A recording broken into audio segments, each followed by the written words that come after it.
This is a new Listen to English podcast, the first for a very long time.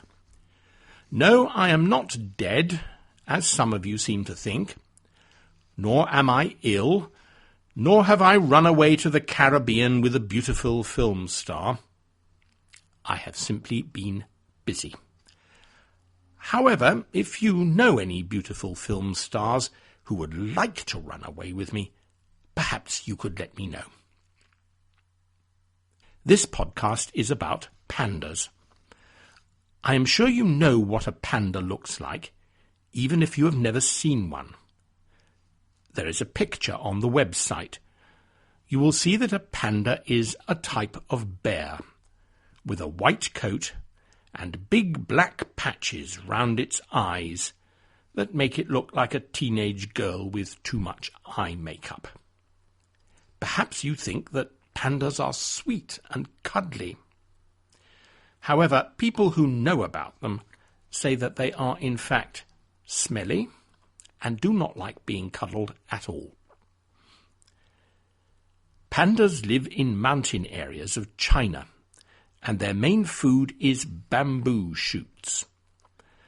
Unfortunately, there has been a lot of pressure on their habitat in recent years, and the number of pandas living in the wild has fallen to about 3,000.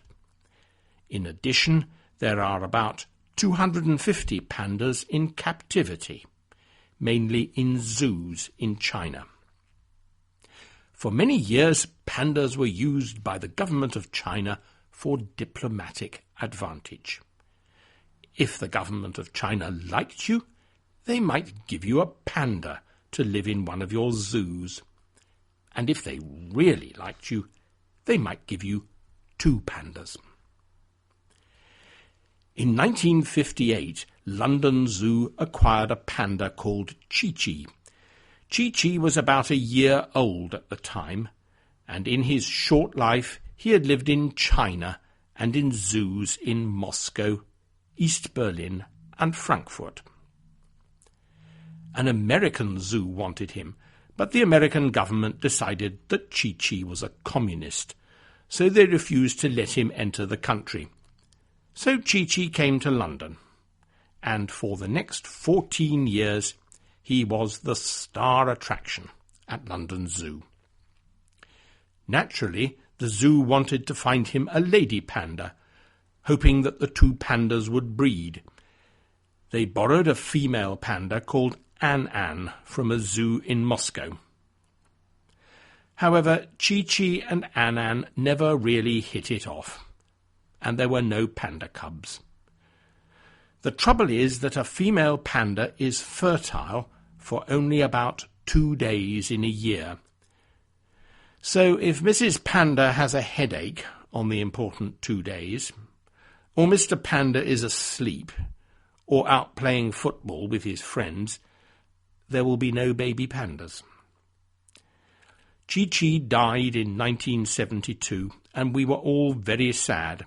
If you go to the Natural History Museum in London, you can still see Chi-Chi, stuffed, in one of the exhibition rooms. He looks as if he wished he had stayed in China. But now we have new pandas. The government of Scotland has been very nice indeed to the government of China, and 2 lovely pandas, a male and a female, arrived in Edinburgh Zoo late last year. They live in a newly built panda house, which cost about as much as a house for humans. For the moment, the 2 pandas are still settling in. They are living separately, but the zoo hopes to put them together in a few months' time, and who knows, this time next year there may be a baby panda. Lots of people seem happy to pay and stand in a queue in the cold of winter to see the new pandas. This is good because keeping pandas is expensive. The new pandas are not a free gift from China. Instead, Edinburgh Zoo is paying the Chinese government £645,000 a year in rent. In addition, the two pandas cost £70,000 a year to feed.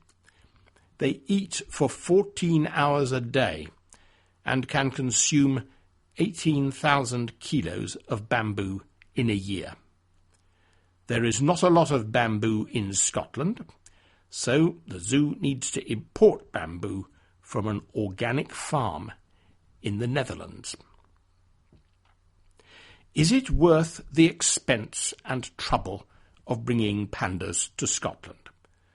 Some scientists say that keeping pandas in zoos does not really help to protect pandas in the wild. They say that pandas are difficult to breed in captivity and that the real problem is the loss of the panda's natural habitat in China. But others say that keeping pandas in zoos helps us to understand more about these beautiful and fascinating animals.